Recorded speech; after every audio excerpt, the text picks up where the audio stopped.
Hi guys, welcome back to another Star Wars video. I hope you're all doing really well today. Today's video is my thoughts on Chapter 4 of The Mandalorian.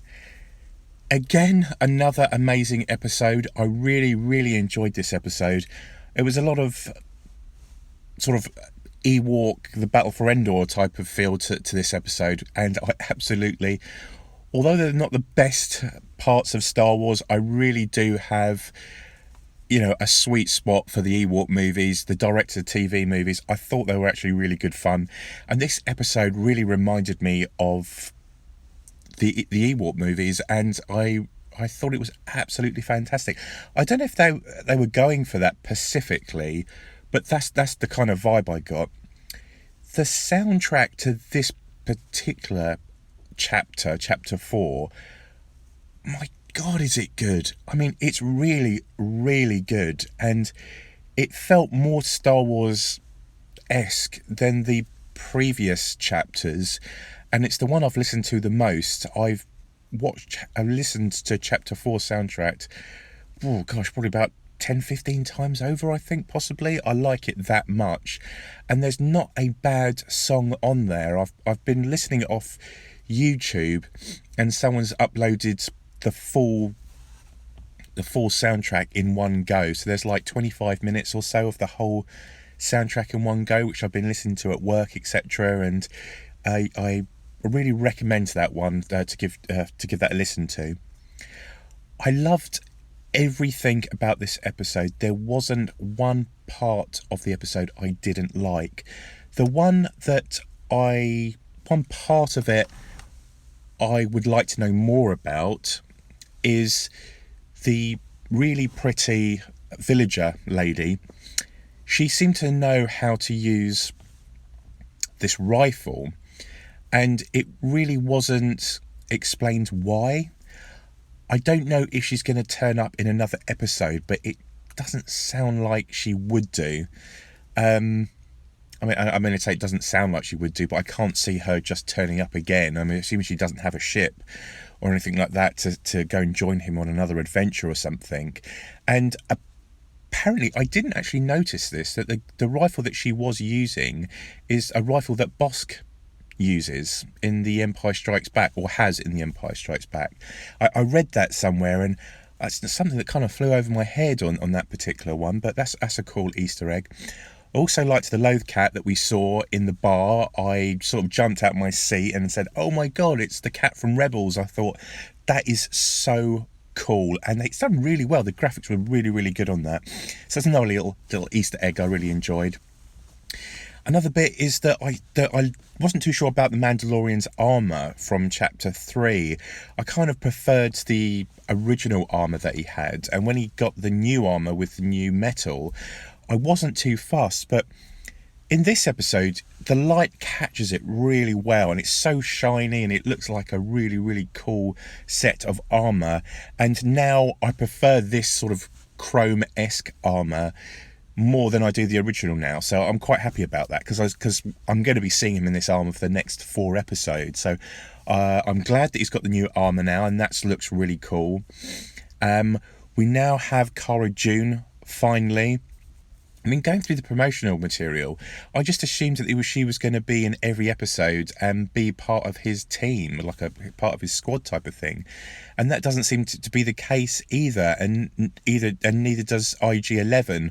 I do hope we see IG-11 again, but I've been looking through Internet Movie Database, and I can't see him turning up again this season. If he turns up in the next season, if he gets repaired somehow, and maybe goes after the Mandalorian or something, that'd be really interesting. But personally, I would like him on the Mandalorian side, because I really enjoyed the chemistry between the two.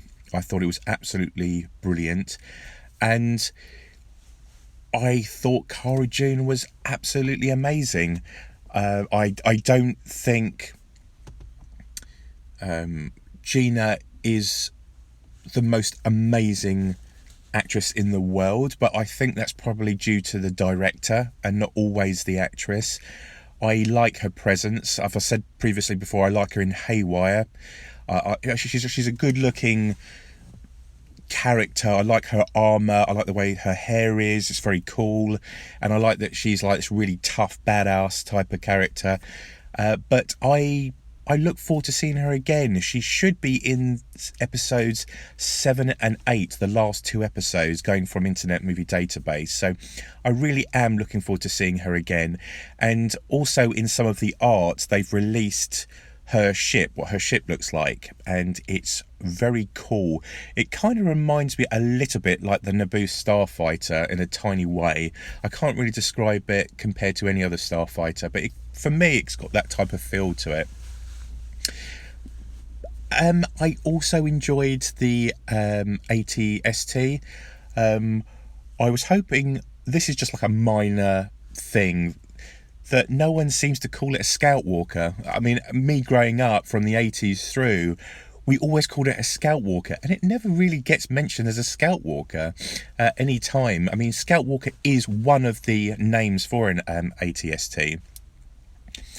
And I've always called the AT-AT, or the people call it AT-AT, which to me sounds a bit weird. I've always called it an AT-AT, but that's just one thing. I wanted them to call it a Scout Walker, but they called it Imperial Walker or an ATST, so that's cool.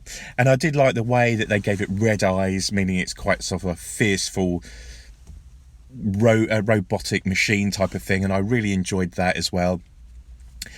Overall, I thought the episode was just really, really, really good. I did recognise the villagers' outfits. They kind of reminded me of one maybe from Clone Wars, one of the ones they had of like these the cocoons, and I can't remember the episode, but I remember Anakin and Ahsoka was on a mission and the ship blew up and they landed on this planet, and Anakin was injured and he was kept hidden throughout pretty much the whole episode, and there was the villagers there. From what I can remember, they were a bit like those villager outfits and basically put on these ones, but I haven't seen the episode for a while, so the comparisons might be completely different, but that's what popped to my mind straight away. I'm really, really looking forward to the next episode, Chapter 5. The only thing I know about it is that the Mandalorian comes across a new bounty hunter and needs the Mandalorian's help, so that will be interesting. Apart from episodes 1 to 4, I actually don't know much about this episode, but I did know about the previous 4 episodes and what roughly was going to happen in there. So going forwards, like chapter 5, 6, 7 and 8, I physically know nothing about, so which is good, and I can't wait. And we've got another couple of days until till that comes up, which will be Friday.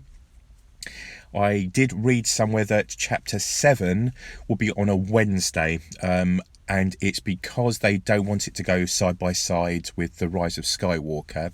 So chapter 7 will be on a Wednesday or in December, and it will have a first peek at The Rise of Skywalker. So there'll be a little preview before The Mandalorian, I believe. Again, it's coming to that point now where we've only got a few weeks till The Rise of Skywalker actually comes out, and I'm quite happy to dodge all the TV spots and all the trailers and all the previews from now on. I feel like the TV spots are showing way too much of what's coming up. I mean, they've almost showed the whole film, I assume, at now. I mean, there's been so much footage, and I just really want to go in like as fresh as I possibly can now and miss everything out. So that's just my thoughts of the episode. I really, as I said, I really, really enjoyed it, and it gave me like an Ewok Battle for Endor kind of feel to it, which I absolutely love. I thought the director, Bryce Howard, was absolutely brilliant. I thought she did really well, and her dad proud. I mean, the dad obviously did Solo, and my personal thoughts of Solo, I really enjoyed it. I hope they make that off into a TV series down the line at some point. But that's my thoughts, guys. If I really want to see your comments about the episode or the chapter and have a chat to you about it. I hope you have a good rest of the day, and I will see you on the next video. Take care. Bye-bye.